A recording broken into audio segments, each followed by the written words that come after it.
So today we will be covering the clavicle. So there's two projections of the clavicle, the AP and the AP axial.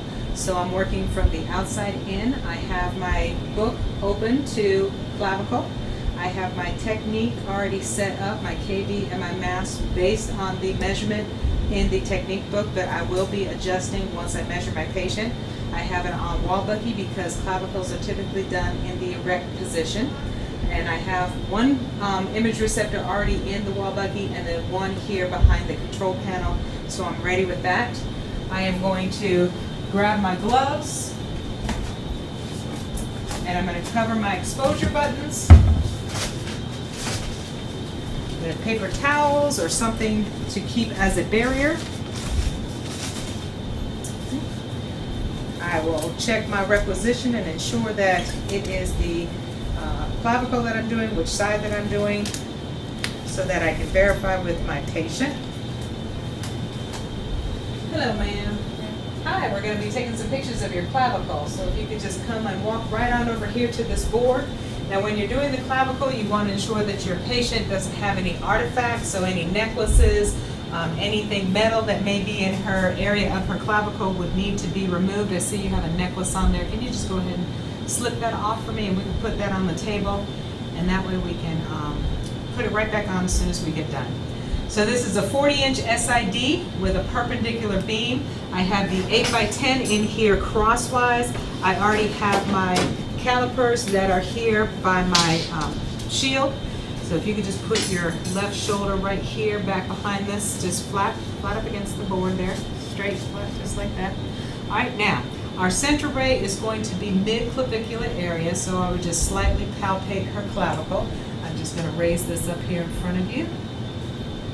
All right, and then back behind you, I'm going to move this board. We'll match this up to where the center of her clavicle is.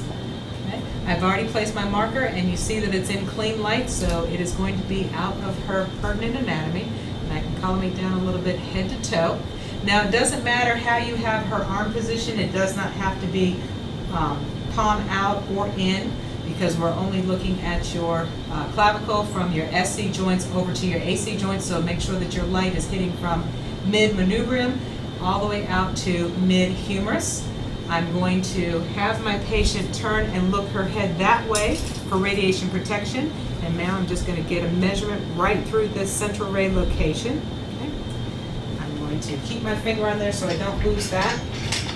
I'm placing a shield right in front of you here, okay? You just hold very still like that, and in just a minute I'm going to tell you to stop breathing. Just hold very still. I'm going to take this measurement around here, and I'm going to compare it to the one that I have in the book and already set up, and it is within 1 centimeter, so I do not have to change anything. Ma'am, I want you to stop breathing at this point. Beep. Okay, you can breathe and relax. I will then take in my image receptor for my next one.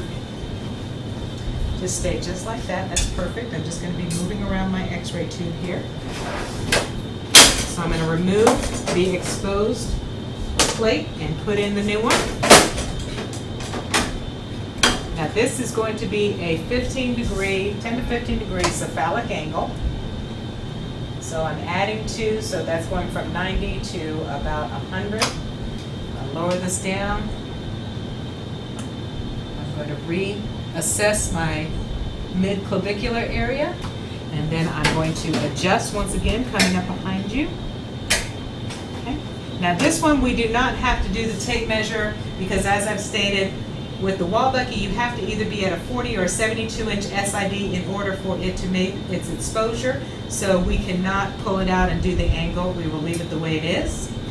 My marker stayed exactly the same. My collimation is going to stay exactly the same. The only thing I changed was I put a 15-degree cephalic angle on it. And now I'm going to tell my patient to take in a nice deep breath and hold it in, because that's going to raise her clavicle up over her chest area a lot more than just suspended respiration. So I'm going to measure once again, and if you could turn your head and look towards that wall once again, I'm going to hold my finger here so I can keep my measurement. My shield never moved. I'm going to grab my exposed imaging receptor and I'm going to walk out. Make sure you keep an eye on the patient so she doesn't move. I will run this after I wipe it down because I did touch my patient and the interceptor. I'm going to look, and it's the exact same measurement and the same technique. This time, ma'am, taking a nice deep breath, deep in, hold it, beep. You can breathe and relax.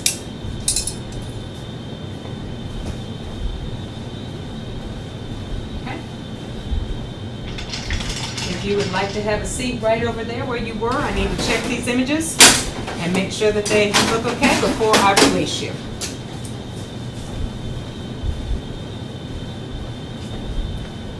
I would run these plates and make sure that they are acceptable, and my patient would be free to go.